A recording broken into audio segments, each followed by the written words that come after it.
Ça y est les amis, retour au football, terminé la trêve internationale et tous ces matchs ennuyeux qu'on a eu, la France, Portugal, Argentine, Équateur et j'en passe. Là on revient au vrai football, ça y est.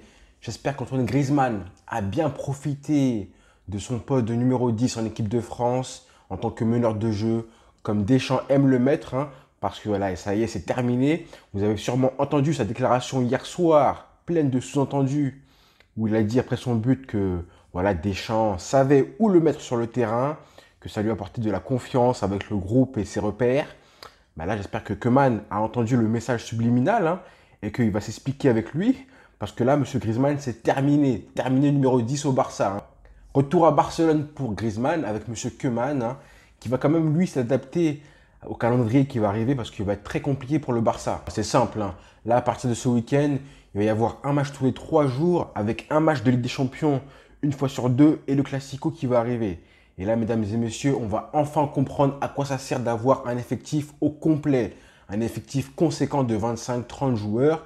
On va savoir si Koeman, c'est un bon gestionnaire. Pour l'instant, il a été plutôt moyen, je trouve. Et je vais vous dire un petit peu pourquoi je trouve un petit peu moyen Koeman. Alors, petite question, petite devinette. Est-ce que vous savez combien de joueurs a utilisé Koeman en 3 matchs de Liga? Sachant qu'on a un effectif donc de 24 joueurs en équipe première. Pour l'instant, Ronald Koeman, il n'a utilisé que 17 joueurs. 17 joueurs en vraiment 3 matchs, bah moi je trouve ça vraiment très peu. Alors certes, il a utilisé 3 fois la même équipe type, sauf quand l'anglais a été suspendu, il a mis Araujo. Évidemment, globalement, bah, il a fait les mêmes changements à chaque fois en cours de match. Trincao, Pedri ou Pjanic. Et sans surprise, les joueurs les plus utilisés sont donc Neto, Piqué, De Jong, Messi et malheureusement Sergi Roberto. Mais franchement, 17 joueurs, c'est vraiment pas assez en 3 matchs. Là, il ne pourra plus faire ça. On a 7 matchs en 23 jours qui arrivent. Rappelez-vous même quand Arturo Vidal avait dit que Quique Setién, c'était impossible de gagner des titres avec seulement une quinzaine de joueurs. Bah pour moi, il avait raison. Et en plus, parmi ces 15 joueurs-là, bah il y avait lui-même. Donc là, clairement, c'était mort. Donc clairement, on veut des rotations. Il y a des joueurs qu'on veut absolument voir jouer dans ce nouveau Barça de Koeman, ce nouveau système en 4-2-3-1. On veut les voir jouer. Samedi à 17h, le Barça donc affronte Retafe à l'extérieur en Liga. Ensuite, mardi, ce sera le début de la Ligue des Champions face à Ferencváros. Et après, le week-end d'après, le Classico, donc le 24 contre le Real à 16h. Notez bien l'horaire. Puis mercredi, donc qui suit, il y aura le match, le choc face à la Juventus qui aura lieu donc en Italie pour essayer d'aller trouer les fesses de Ronaldo et j'espère qu'il sera là. Mais c'est pas fini, donc 3 jours après ça, le Barça se déplace à Alavés pour un match un peu plus abordable, puis recevra en Ligue des Champions le Dynamo Kiev avant de se déplacer au Betis Séville, là où c'est toujours compliqué d'aller gagner. On l'a vu récemment avec le Real et tout ce qui s'est passé. Donc en tout, ça fera 7 matchs en 3 semaines et 23 jours. Là, ça va être dur, les joueurs de Koeman. Mais bon, il a clairement, Koeman, il n'a aucune excuse pour moi. Il a un effectif assez riche, assez conséquent. Et si on veut gagner des titres, il faut surmonter ce genre d'épreuves-là, ce genre d'obstacles. Surtout quand tu as un bon effectif, tu n'as pas d'excuses. On a un bon groupe, on a un très bon banc. Et en plus, on a 5 changements.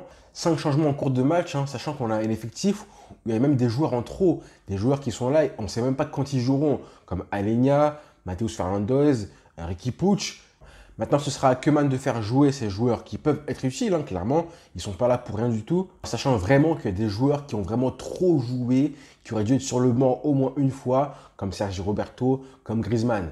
Donc je me répète, on veut voir des changements, des rotations. Il y a des joueurs qui ont très très faim, j'en suis sûr certain.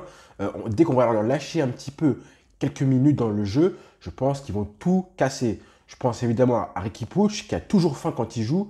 Alors maintenant, j'imagine même pas. Déjà à l'époque, quand Setién le faisait jouer, le faisait rentrer en jeu, il montrait une envie, une faim comme pas possible. Alors là, maintenant qu'il est privé de jeu de football, j'imagine même pas comment il a faim. Ousmane Dembélé, pareil, le pauvre, il s'est entraîné tout seul pendant 4 jours là, alors que les joueurs non sélectionnés étaient tous en repos. Donc j'espère vraiment que Koeman va le récompenser de son attitude qui a été assez sérieuse, assez bonne récemment. Et on veut absolument voir Sergiño Dest, parce que ça là c'est bon, il faut vite qu'il s'acclimate très vite, qu'il s'adapte à l'équipe, qu'il justement prenne ses marques avec le Barça. Il y a la C1 qui arrive là dans quelques jours, donc il faut vraiment qu'il remplace définitivement Sergi Roberto. Sergio Busquets a joué 2 matchs avec l'Espagne, donc on aurait pu se dire que Koeman fera jouer Pjanic. Malheureusement, Pjanic s'est blessé hier soir en sélection. Donc c'était un petit peu prévisible, hein. Le pauvre Pjanic, il a joué 120 minutes en prolongation pour les qualifs de l'Euro. Après ça, 80 minutes contre la Hollande et hier il s'est blessé. Moi personnellement, je suis presque sûr que Busquets se jouera encore une fois contre Getafe, titulaire et tout le match. Messi est parti en Amérique du Sud, hein, jouer dans cette ville à La Paz, qui est la capitale, mais ça ressemble à un village. Il est de retour à l'entraînement ce matin, donc je pense qu'il jouera samedi titulaire. Certes, on veut des changements, c'est vrai, mais aussi on veut gagner parce que voilà, on est dans l'obligation de gagner.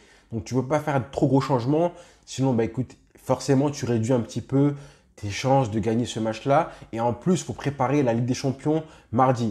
Sachant que Getafe, c'est une très bonne équipe de Ligue 1, il ne faut pas l'oublier. Donc c'est important d'aller gagner là-bas.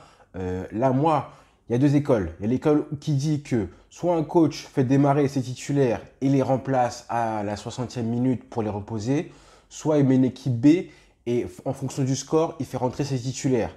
Moi, je suis plutôt à la première école. On met les titulaires et on voit comment ça se passe. Si le score est favorable au bout de l'heure de jeu, là, tu peux reposer les cadres. Mais ce match-là, face à Getafe, il faut le gagner, les frères, hein. C'est un gros match. Ce n'est pas un petit match où on peut se dire on va se reposer. Non, il faut le gagner. Et à la limite, hein, le match d'après, la mardi contre Ferencváros, bah, ce match-là, tu peux mettre des joueurs un petit peu moins forts. Certes, voilà, c'est la C1, la Ligue des Champions, la Coupe d'Europe, ce que vous voulez. Mais bon, c'est quand même une équipe qui est largement plus faible que le Barça, du moins sur le papier. Donc pareil, on pourra mettre soit les titulaires à la fin, soit au début et ensuite les changer en prévision du Classico. Mais là, Koeman, il est obligé de penser à chaque match en fonction du prochain. C'est important de jouer, de penser à tous les matchs en fonction du prochain. Avec le calendrier, il ne peut pas justement faire son match là sans anticiper la suite. C'est impossible de jouer à 100% un match en se disant comme si c'était une finale. Pour l'instant, on n'en est pas encore là, la saison est très longue. C'est là qu'on verra cet talent de gestionnaire s'il est capable de justement jouer chaque match en anticipant le prochain et la saison à long terme. Je pense qu'Ansu Fati jouera titulaire à gauche parce que là, avec l'Espagne, il a joué 2 matchs et le dernier match c'était mardi, donc il a un petit peu de temps pour revenir à l'entraînement, reprendre ses marques et du rythme sans être trop cramé. Et finalement, Coutinho et Griezmann, je ne pense pas qu'ils seront titulaires, hein. Je pense qu'ils seront mis au repos et qu'ils vont rentrer en cours de jeu.